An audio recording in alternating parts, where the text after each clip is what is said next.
We are talking Come Play, also known as Larry. This one written and directed by Jacob Chase and stars Gillian Jacobs.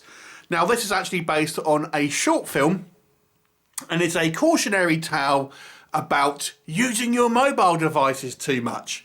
So the story here is we have a young boy called Oliver who is autistic, and his mother, played by Gillian Jacobs, this is causing some problems between the father and he's struggling at school. He doesn't speak. He refuses to speak or is unable to, going through speech therapy. And he's constantly on various kind of like iPads and phones watching SpongeBob SquarePants mainly. But essentially just to kind of keep him busy, that's kind of what he's doing. And he uses the apps to kind of be able to communicate and things like this.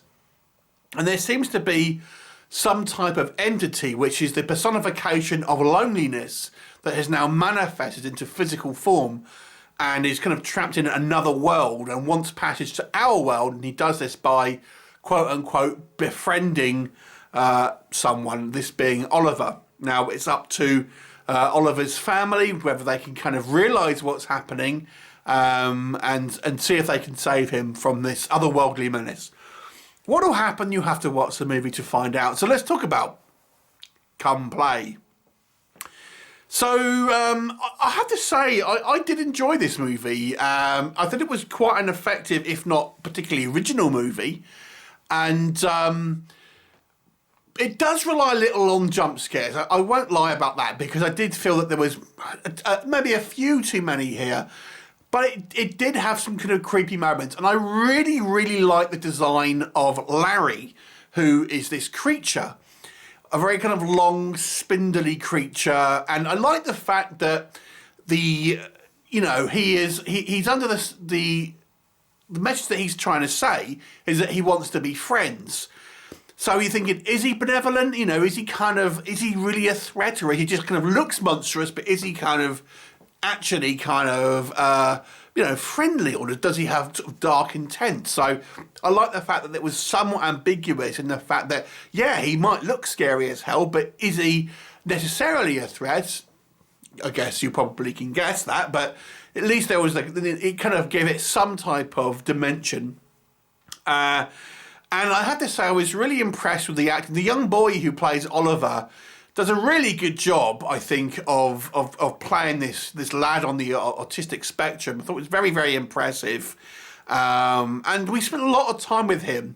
I was reminded a little bit of the kid from the Babadook in some ways. But I found his, obviously it's kind of understandable because obviously they have kind of problems. But I found this child to be a bit more sympathetic in a lot of ways. I also like these scenes with his kind of, this other group of boys, his kind of friends, and how they have almost like a kind of, a Stephen King-esque style little friendship group that have seen the kind of the monster and things like this. I thought that was quite fun. I actually would have liked to have more scenes with them. And, it's not, the movie kind of goes through the paces of a somewhat predictable but enjoyable horror movie. Yes, it isn't particularly original, if we're being honest. And I do think the message about using mobile devices as a substitute for social interactions is a little heavy-handed. This movie is certainly not subtle about that. I mean, it's just, we're having we're making a metaphors. It's no metaphor. It's like, it's really like hammering at home. But it's a valid point. I'm not saying that, but yeah, certainly not subtle. And I think I did feel the parents were a little bit underdeveloped, if I'm honest. I didn't really feel like we got to know the mother and father, obviously mother played by Gillian Jacobs, particularly well. And I think that's partly because we spend a lot of time with a child. That's the kind of the primary sort of character here. But because of that, I don't know. I didn't quite root for the mother as much as maybe I should have done. It really is ultimately very predictable. It does rely a little bit too much on cheap scares and jump scares and things like that. But it doesn't mean that it isn't ineffective because of that. Because it is and an effective movie. And I got to say, I think the way that they've done this creature, yeah, and again, it's certain like things where you've seen this before, like an invisible force where, you know, the papers go wind blow on it and stuff like that, and you can kind of see it. Yes, we've seen that before. It is not original, but it's still effective. So overall, it's an effective, although not original movie.